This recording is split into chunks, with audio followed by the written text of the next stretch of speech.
ಕಾವೇರಿ ಸರ್ವಪಕ್ಷ ಸಭೆಯಲ್ಲಿ CM DK ಹೇಳಿದ್ದೇನು, ಏನ್ ಮಾತನಾಡಿದ್ರು, ಏನ್ ಚರ್ಚೆ ಆಯಿತು? ಕಾವೇರಿ ವಿವಾದ ನಮಗೂ ಹೊಸದಲ್ಲ, ನಿಮಗೂ ಹೊಸದಲ್ಲ.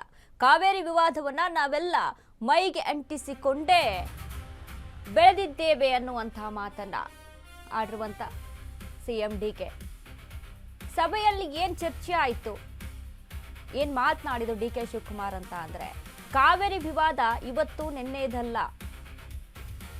ಎಲ್ಲರೂ ಕೂಡ ಒಂದು ರೀತಿಯಾಗಿ ಎಲ್ಲಾ ರಾಜಕೀಯವಾಗಿ ಎಲ್ಲಾ ರಾಜಕಾರಣಿಗಳು ಕೂಡ ಇದನ್ನ ಮೈಗಂಟಿಸಿಕೊಂಡೇ ಬಂದಿರುವಂತದ್ದು ನಡೆದಿದೆ. ಹಿಂದೆಯಿಂದನೂ ಸಹಿತ ರಾಜ್ಯದ ಹಿತಾಸಕ್ತಿ ವಿಚಾರದಲ್ಲಿ ರಾಜಕಾರಣ ಲೆಕ್ಕಕ್ಕೆ ಬರಲ್ಲ.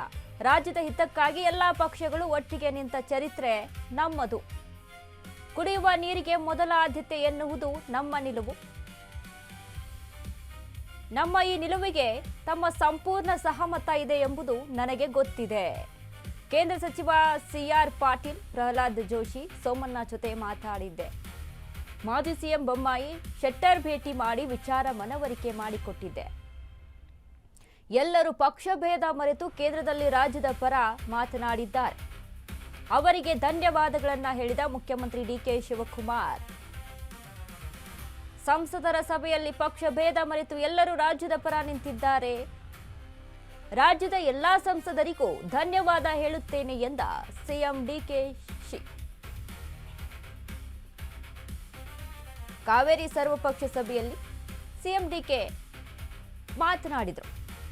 ಈ ಒಂದು ಕಾವೇರಿ ವಿವಾದ ಇವತ್ತು ನಿನ್ನೆದಲ್ಲ, ಹಿಂದೆಯಿಂದನೂ ಕೂಡ ನಡ್ಕೊಂಡು ಬಂದಿದೆ.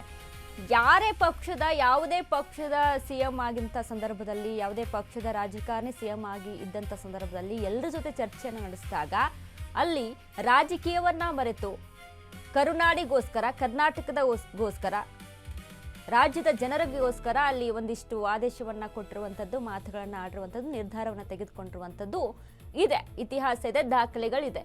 ಸೊ ಹಾಗಾಗಿ ಎಲ್ಲರೂ ಕೂಡ ಸ್ಪಂದಿಸಿದ್ದಾರೆ. ಎಲ್ಲ ಸಮಯದಲ್ಲೂ ಯಾರು ಕೂಡ ಇಲ್ಲಿ ರಾಜಕೀಯವನ್ನ ತೆಗೆದುಕೊಂಡು ಬಂದಿಲ್ಲ. ಹಾಗಾಗಿ ಎಲ್ರಿಗೂ ಕೂಡ ಧನ್ಯವಾದವನ್ನ ತಿಳಿಸಿದ್ದಾರೆ ಡಿಕೆ ಶಿವಕುಮಾರ್. ಇನ್ನು ಕುಡಿಯುವ ನೀರಿನ ವಿಚಾರಕ್ಕೆ ಸಂಬಂಧಪಟ್ಟಂತೆ ಕಾವೇರಿ ನೀರು, KRS ಎಷ್ಟರ ಮಟ್ಟಿಗೆ ಇಂಪಾರ್ಟೆಂಟು, ಕುಡಿಯೋ ನೀರಿನ ವಿಚಾರಕ್ಕೆ ಮೂಲಭೂತ ಸೌಕರ್ಯ ನೀರು, ಕುಡಿಯೋಕೆ ಮೊದಲಿಗೆ ಬೇಕಾದಂಥದ್ದು ಸೌಕರ್ಯ ಅಂತಂದರೆ ನೀರಿನ ವ್ಯವಸ್ಥೆ ಚೆನ್ನಾಗಿರಬೇಕು. ಈಗ ಬೆಂಗಳೂರು ಸೇರಿದಂತೆ ಸುತ್ತಮುತ್ತಲಿನ ಹಳ್ಳಿಗಳಲ್ಲಿ, ಎಲ್ಲ ಜಿಲ್ಲೆಗಳಲ್ಲಿ ಆಗಿರ್ಬೋದು, ಎಲ್ಲೆಡೆ ಕೂಡ ಕಾವೇರಿ ಸೆಂಟರ್ ಆಫ್ ಒಂದು ರೀತಿಯಾಗಿ ಸೆಂಟ್ರ್, ಎಲ್ಲ ನೀರಿಗೂ, ಎಲ್ಲ ಜನರಿಗೂ ಕೂಡ, ಎಲ್ಲ ಹಳ್ಳಿಗಳಿಗೂ ಕೂಡ, ಎಲ್ಲ ಬೆಂಗಳೂರು ಸೇರಿದಂತೆ ಎಲ್ಲ ನಗರಕ್ಕೂ ಕೂಡ. ಹಾಗಾಗಿ ಇತ್ತ ಕುಡಿಯುವ ನೀರಿನ ಕೊರತೆ ಆಗಬಾರ್ದು. ಬಟ್ ಸುಪ್ರೀಂ ಏನ್ ಹೇಳಿದೆ ಅಲ್ವಾ, ತಮಿಳುನಾಡಿಗೆ ನೀರು ಹರಿಸಬೇಕು ಅನ್ನುವಂತಹ ವಿಚಾರ, ಅದನ್ನು ಕೂಡ ಮರೆಮಾಚುವಂತಿಲ್ಲ. ನೀರು ಇದೆ, ಅಷ್ಟರ ಮಟ್ಟಿಗೆ ನಮ್ಮಲ್ಲಿ ನೀರು ಪೂರೈಕೆ ಇದೆ, ಸ್ಟಾಕ್ ಇದೆ, ಅಥವಾ ಒಳಹರಿವು ಹೆಚ್ಚಾಗಿದೆ ಅಂತ ಅಂದಾಗ ತಮಿಳುನಾಡಿಗೂ ಕೂಡ ಕೊಡಬೇಕಾದಂಥ ಅನಿವಾರ್ಯತೆಯೂ ಕೂಡ ಇದೆ.